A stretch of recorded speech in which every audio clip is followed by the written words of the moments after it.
больше внимания уделить опытам с тонкими мишенями или с явлениями на поверхности толстых мишеней? In this sense, in my opinion, it is more profitable to deal with thin targets and with phenomena on the surface of thick targets. Причем в опытах с тонкими мишенями желательна регистрация не одной частицы, а по крайней мере двух частиц в совпадении.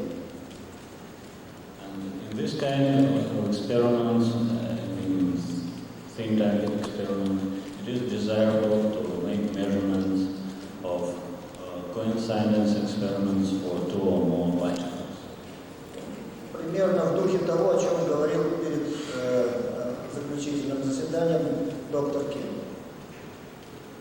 Something like what Dr. Kim spoke about before the plenary meeting. Ну и в заключение я хотел бы поблагодарить организаторов конференции, от русских участников за прекрасную конференцию, за прекрасный отдых и прекрасные встречи с коллегами. Спасибо. In the conclusion, I want to thank the organizers of this conference, from the Russian participants of this conference. Thank you.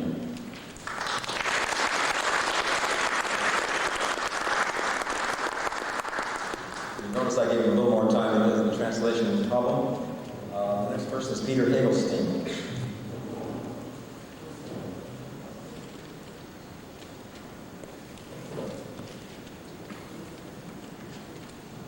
The conference for me was a nice opportunity to renew friendships, find out what's going on in the field. Interesting work. Papers that I saw, my tastes are different than many others. There's a paper by He in Beijing, had a nice 130 kilovolt line on sodium iodide. I thought that was neat. I thought the Luch stuff was neat. I thought the Los Alamos papers were very good, very strong. I like Fritz Will's talk. Pond's result of heat after death, I think, is very important, very interesting. I was happy that some mainline theorists came to join us. H.E. Maru's talk on screening by electrons, probably the best that's been done from mainline quantum theory screening.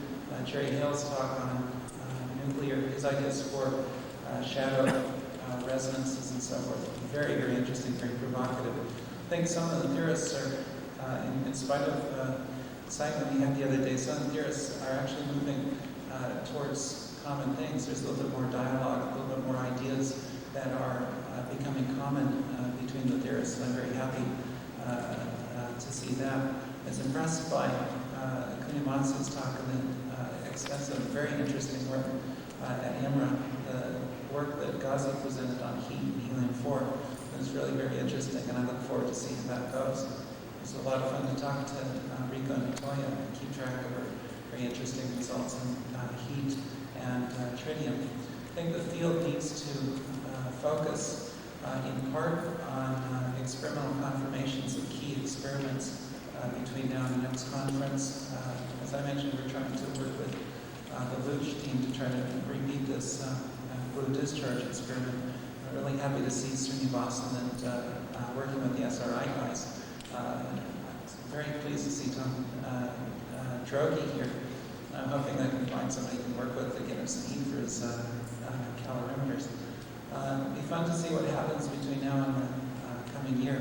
Be very interesting, especially from the point of view of the theorists, to try to get some of these experiments to the point where we get lots of experimentals, including some critics and skeptics, bobbing their heads up and down in agreement that whatever effects it is us theorists are chasing after are actually really right, so we can all agree on it. I think it's like when the theorist is much more comfortable when he's got a very solid feeling in the belly of what he's trying to explain, and either predict or post-dict, whatever the case may be, is actually right.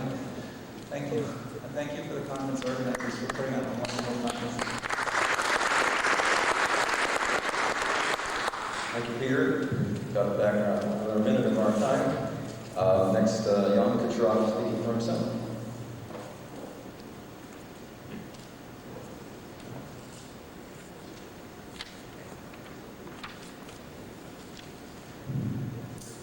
Before visiting this conference, I hope that there will be a breakthrough in understanding of this effect. Actually, this didn't happen, and it appears that the physics of this effect is much more complex than it was anticipated in the beginning. Actually, after 4 years of work in this, let's say, field, I'm not that sure this is a nuclear effect, but still, this effect exists. It produces heat, and in separate cases it produces some nuclear effects which can be measured. So this is purely the question of the accessibility of scientific community of new ideas. So maybe we are dealing with one new effect, maybe we are dealing with few new effects, but still I don't understand the critics of this field, and as I understand, most of the talks go around the question whether it is nuclear or it is not nuclear. I believe it is a secondary question. The primary question is that a lot of efforts must be devoted to understanding it, and I think that maybe to the next conference we'll have a better understanding of what's going on, and I want to thank the organizers of this conference, and I want to thank all the sponsors of this field, because this is the way how new fields work. You work on them and finally you get the results. This is the only way. Thank you.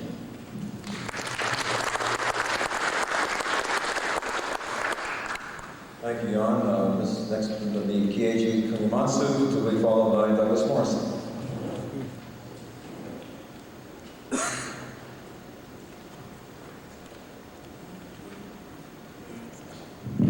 I will make just one point. We were very much concerned with the excess heat measurement at loading ratio of 1.0, and actually it was our dream to do that sort of experiment. But I think through this conference, I had at least 3 cases in which the full loading of 1.0 is achieved, which was by Professor Will's group in 0.5 molar deuterated sulfuric acid, which was very surprising to me. But also, second, by Professor Cerani, using a very high power pulse, and also paradigm rhodium cathode, which is the work of our cells. So, my point is, what else do we need to achieve high excess heat when we can work under loading ratio of 1? We cannot ask more, because it is the point, no more loading. So we are in the position to explore the additional sufficient condition to generate excess heat. And I think through this conference, we, at least I am convinced that we have passed over the mountain of loading. So at next conference, I hope I will hear many nice results under this condition. Thank you very much.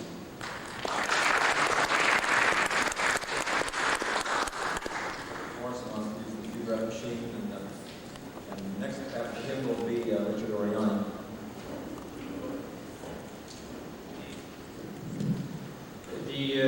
What I'd like to do is, there's several very good candidates we want to choose. I mean, like Professor Oriani's talk, or the talk of the previous speakers at IMRAM, I thought was very good. But I'd like to talk to illustrate something that was a very recent example of how the scientific method works. And there was a claim by Mr. Simpson of there was a new particle neutrino of mass of 17 keV. If you take only the positive values, they all seem to find 17 keV except some in Argentina.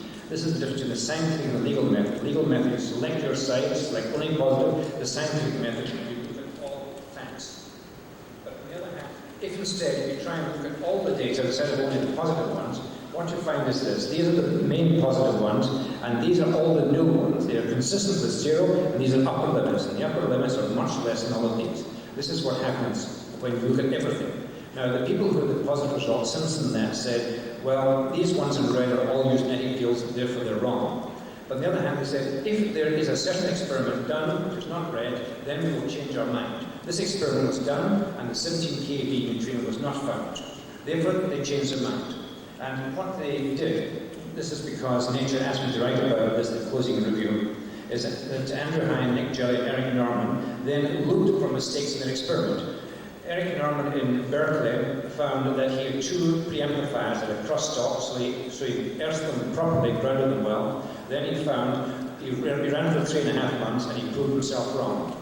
Andrew Hine had done a very simple experiment with Simpson, a very poor experiment, and he found the effect. And he put in some baffles, which gave scattering, and he proved himself wrong. Nick Jelly also proved himself wrong. So 3 out of the 4 main people proved themselves wrong, and they got up and they publicly admitted their error. The other man, John Simpson, says he's still working it out. This, to me, is good scientists, where scientists try and prove themselves wrong. They don't just repeat the same experiment again and again in a small test tube. They try and vary. They don't just have an open cell, they have closed cells and look at the outgoing gases. Then if you're wrong, say so. This is the way science is supposed to work. This is the scientific method. But science is a human activity and people tend to try and avoid meeting out. And the fifth force of gravity was rather similar. Now, the same thing. What I would nominate to me as the most outstanding talk and most courageous one is Steve Jones. He had doubts about his work that he was trying to prove himself wrong. Previously, his neutron counters gave bursts of more than 5 counts. So he segmented his counter array and found that only one sector gave the count. There's a slow neutrons that spread everywhere and all the counters should do it. So in other words, this is impossible. So he concluded that he had made a mistake in the past. He concluded they were not small neutrons. And as a good, serious scientist, he then retracted it, and he did it publicly, which takes some courage to do. So I would nominate Steve Jones for the outstanding talk. Finally, I would like to thank the organisers for allowing someone who doesn't exactly agree with everyone to allow me to speak.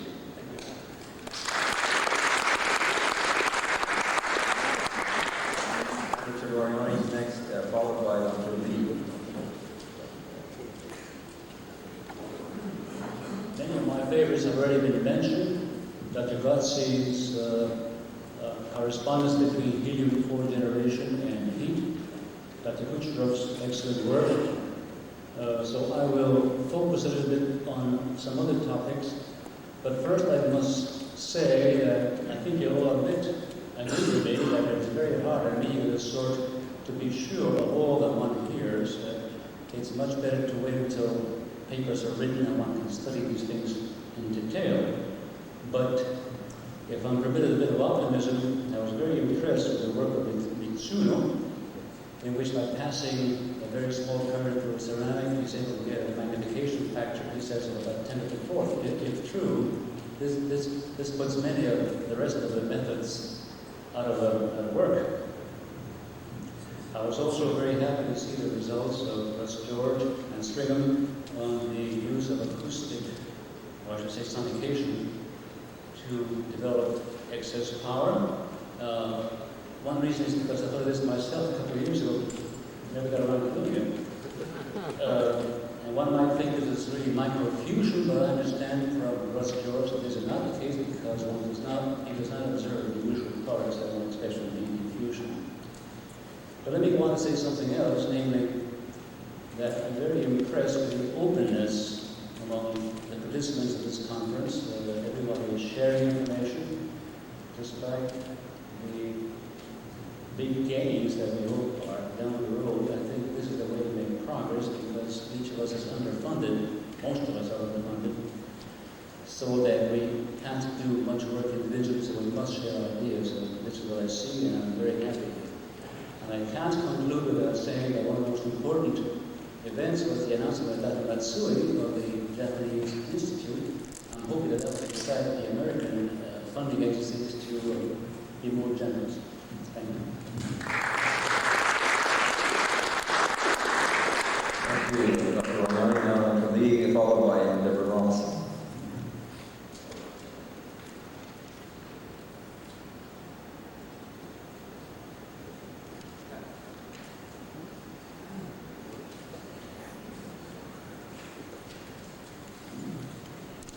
Thanks, Tom, for giving me such an opportunity. I try to be quick, so I use transparency. Thanks, Professor Sanchez.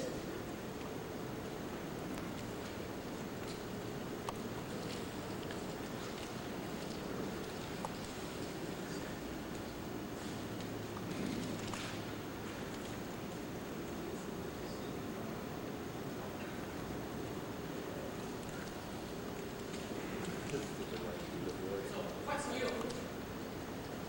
Heat after death or heat after life? How about nuclear products? Last year, I was looking for Professor Will, that's missing tribute. This year, I was looking for Dr. Yamaguchi for the helium 4. I worry about the lithium. Fortunately, most of them come this time. Dr. Will come with the multiple step loading method in detail.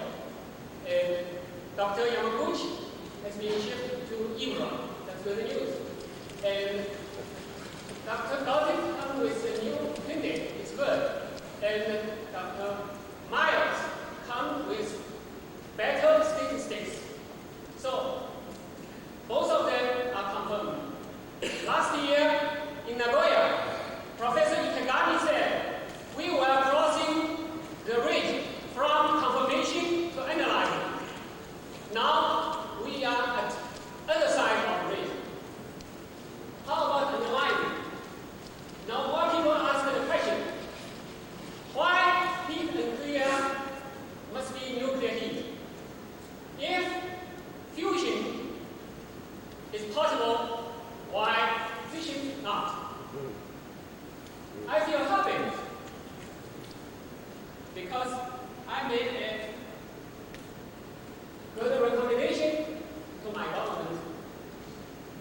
I said we must reinforce the research for the calorimetric study.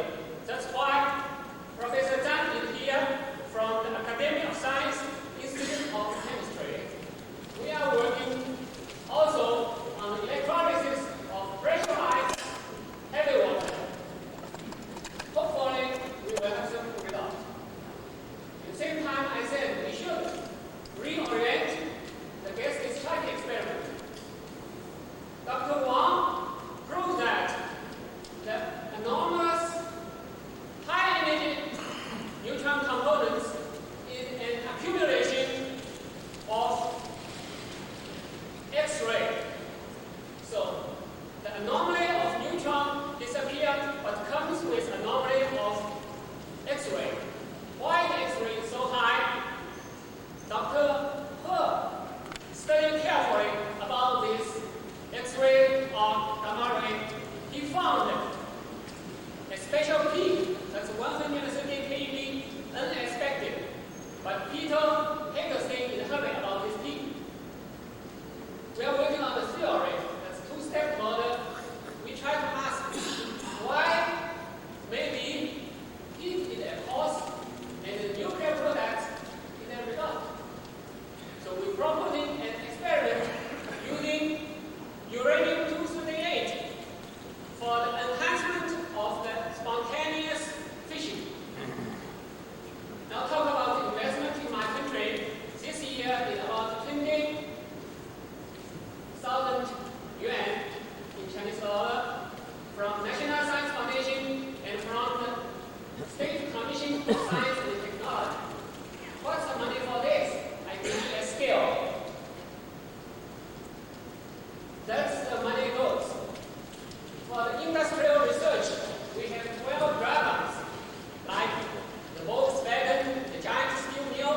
For this kind of research, we have more than 1 million money a year. We have another high-tech program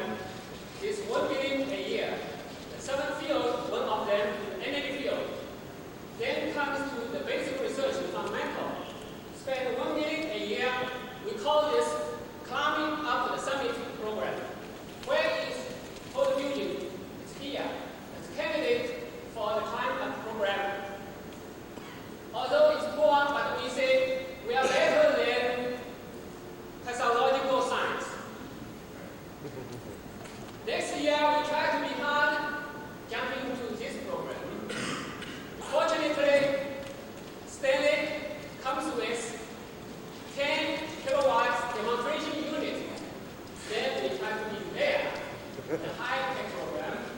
At that time, you are welcome to Peking for the ICCF-4. Thank you.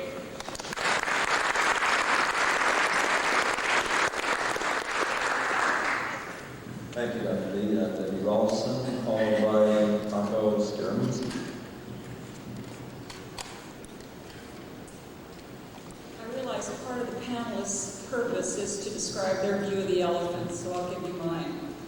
2 years ago, Mike Kubry at Como laid down a challenge to the entire community, which was that work should be presented and published, including the loading ratios. And I think at this meeting, it's clear why that was an important challenge to the community. There's been some excellent work giving us a number of protocols to achieve loadings above 0.85 where anomalies have a chance of being observed. I'd like to modify that challenge for the future. I think we've seen a glimpse of where we can go with the materials science at this meeting, but there needs to be more of it. Future papers, future work that's publicly presented should also include a very detailed analysis and characterization of the metal they're using, whether it's palladium, titanium, nickel, a semiconductor, superconductor. There should be information on the chemical impurities present. There should be information on the grain sizes, the grain orientations, the defect and densities, and dislocation densities. These should become standard information available to the entire community anytime we read a piece of work done in a highly integrated or hydrighted system. So I'd like to make work for everyone. And I hope in France and in China we'll see an even greater protocol for achieving anomalous effects. I agree with many of the panelists here that we now have sufficient information to help achieve the loadings, and that clearly has improved the science in the area. And I think that's been the highlight for me of this meeting, is that the science of the area is the science of the area. We've all discussed the range of experiments and have not wanted to exclude experiments because new things can be learned. But there are some extremely high-quality experiments out there, and there are more than there used to be. And in the future, that number will increase. I'd like to, when you're privately arguing with your colleagues about cold fusion, I'd like you to think about a strategy I use. As an American, I pick an experiment that I have visibly seen in papers I have read, which is the SRI experiment. And I describe that as one of the most sophisticated, thorough, well thought out, artifact-seeking experiments I have ever seen. And if our entire scientific community cannot accept the results of that kind of scientific experiment, we have no business accepting anybody's scientific data in any area. And that normally gets people thinking a bit. Now, you don't want to do that with every experiment we've seen here today, but I think all of us know the high-quality experiments when we see it, and they need to be rewarded for the effort that's been put into them. I look forward to France. Thank you.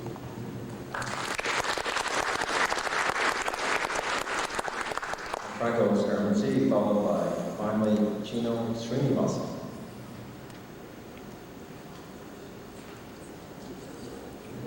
Well, Paul asked me to express my view on the conference.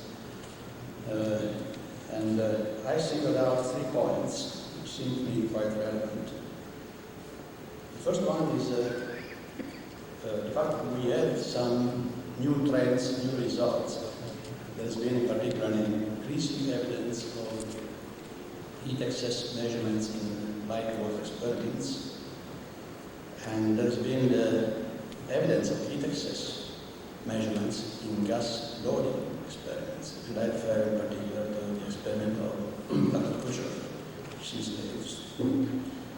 That's the first point. The second point is that it seems to me that going on in time from conference to conference, it comes out more and more clear a distinction between the 2 kinds of evidence that we find in cold fusion experiments. Nuclear products on one side, heat excess on the other side. If you try to explain the heat excess in terms of particles, there is a factor changing from 10 to minus 5 to 10 minus 10 between the 2 evidences. So it seems to me that it must be considered in a completely separate way and try to find out possible correlation in a clear and neat way. I think that what you heard in the report of Dr.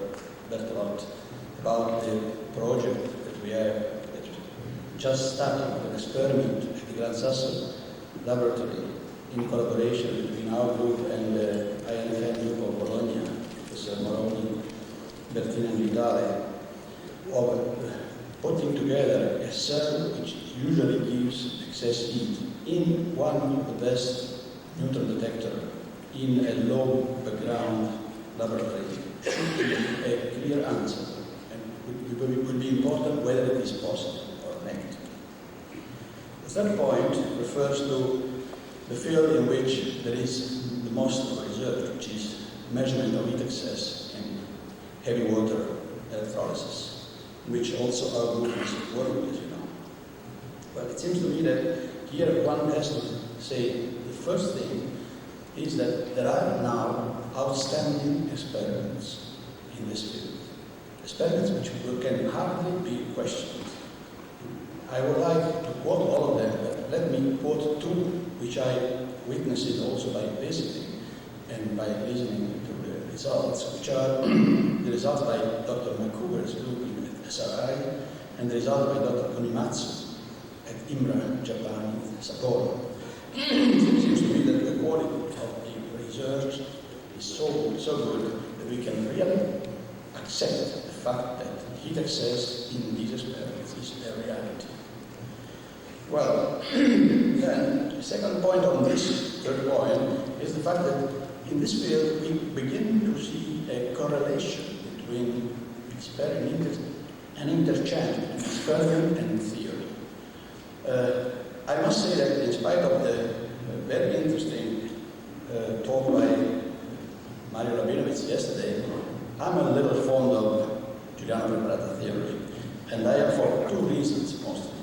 Being a simple-minded experimentalist, and knowing very little of quantum electrodynamics to be able to go into detail, nevertheless, I think that I am attracted by Giuliano theory for two reasons, two very simple reasons. The first one is that I've been working for 20 years in spatial helium, and I have been witnessing personally what it means to work with a macroscopic quantum system. And the idea that we are probably facing another of these strange devices seems very fascinating to me. But the most important thing, in my opinion, is the fact that this theory has provided for the first time an address to experimentalists.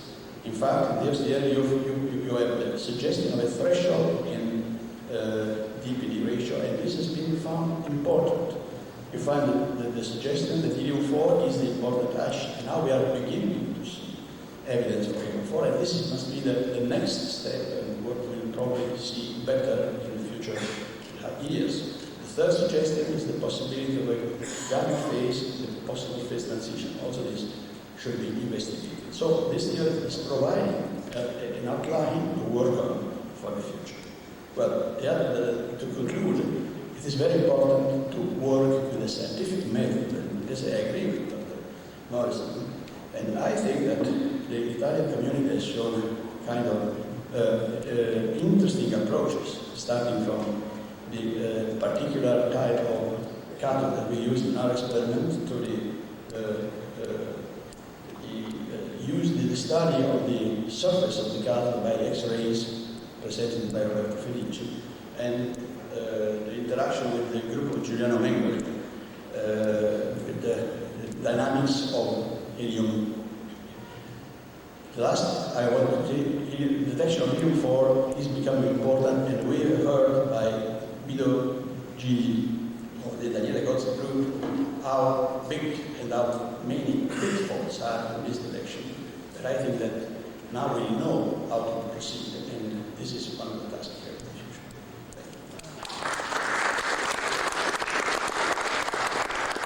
And finally, Gino Srinivasan.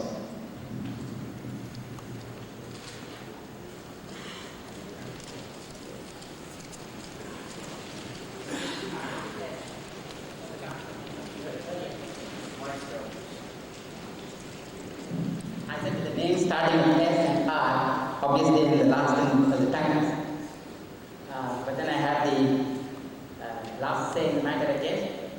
I put down here, as I saw it, a brief analysis of the papers as they were, the various distribution among various categories. I thought it would be nice to recall and go back. Out of approximately 155 papers which I counted, more than 78 dealt with, obviously, the flight information system related to. However, what I really liked about this meeting is the wide variety of topics. I thought we were going through it less the particular minorities, so I had spiced and solved the conflict. So you can see here the different techniques, and you have the same technique. You have either deuterium-based systems or hydrogen-based systems, and the technique that we go down, starting with electrolysis, based, then we have electrolysis of molten salt, then we have gas, plasma discharge experiments of the low discharge type, so 4 papers, deuterium-based systems, gaseous loading techniques of the type first started by Scaramucci. There are 2 papers by Taylor, 1 by Mizuno, but these were both based on deuterium-based systems, ion beam loading techniques, and even 2 papers using ultrasonic, one of by Roger Stringer. It's very interesting results, and another paper I don't think was presented, they call it blue water lasers, but I think it was also included. And of course, other electronic materials like superconducting materials, piezoelectric materials, and of course, not to miss out some miscellaneous topics which were also interesting, such as biological transportation, electron compartment, coming from the avionic group, and so on. However, my main interest was in the hydrogen-based system. I was happy to note the growing number of papers in this area, which complements the wonderful work that's going on in the integrated-based system. And what it tells us the phenomena we are dealing with is something very, very broad and fundamental and deep. And I myself always looking forward to see more work in the light water electrolysis. There are at least 7 papers which reported excess heat in this area, as present in 1 minute. And I was very surprised to note that below I have been able to find excess heat with molten salt based on hydrogen rather than deuterium, which they have been working earlier. And a very excellent paper by Dr. Dufos, based on hydrogen sparking, the detailed paper is given in fusion technology. I've had an opportunity to read it in detail, and I found it very interesting. Of course, we have other papers in this area, one from Bach and other. Let me just briefly flash the list of papers in the area of ISCCF-4 light water systems. There are 3 papers from Japan. Omori Nonyo, Toya, and Matsumoto who all reported excess. In fact, all these groups have done the same. Bush and Nicholson, well known. Those 2 I was quite surprised the new work using cesium carbonate, and I was very happy to note at least 2, both Basuto and Bush, have played repeated experiments in a closed set. So because there's always a feeling and sort of a rumor going on that when you do the experiment in closed sets, you don't often see. So I was happy to note that, but I guess more people have to repeat. The excellent paper by Flynn was done work in the role of silica here, which reported the role of copper in improving, and finally our own work in India. So it was nice to see the wide variety, and to summarize the last view graph here, let me see what I can see here, that we said the wide variety of systems, the fact that involving a variety of hydrated and integrated materials, significant improvement in the experimental techniques, all of us observed that, with one-time mass spectrometers, helium measurement systems, etc. I was very surprised that a lot of people are talking about transportation. I was not quite clear how transportation in Nagoya, people have suddenly become very open on this topic. Perhaps it's excellent work of Dr. Kucherov and others. However, it was interesting to notice even the Hegel-Stein was talking about it. And lastly, I think it's a historic landmark that somebody has decided to start working on. Thank you very much. Thank you, Gene. Now it's time for questions. I'd like to have quick questions, 30 seconds max, and 1-minute answers. We can't have a half-hour answers because we want to fit at 3. So, first question, anybody out there in the audience? And the people on the panel are free to ask each other questions as well. So, if you raise your hand, let's go. Maybe no questions, no. Maybe you've had enough questions. Madam, would you like to ask each other a question? What time will we be hitting the beach? I'm sorry? At what time will we all be hitting the beach? We hit the beach at 3, as soon as you get out of the beach after 3. But we can leave earlier if you're ready to quit. I'm not going to ever chair a session when people want to quit.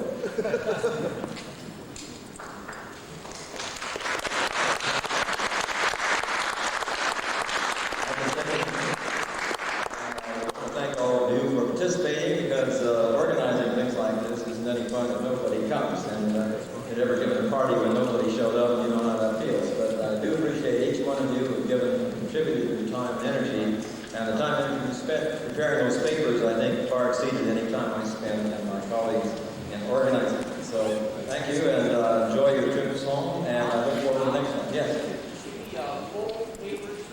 Oh, yes.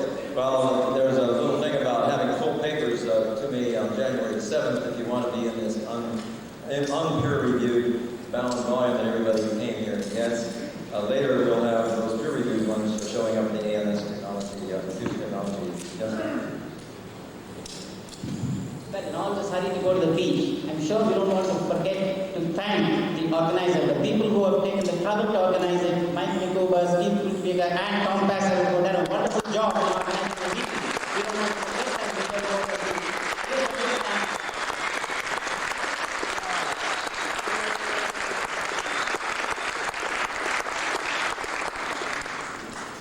So long.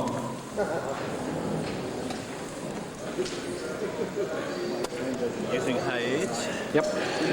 Would it be possible to order copies of this last lecture? Oh, yeah. Just give me some breathing space, though. I'm going to be awfully busy. Okay. Yeah.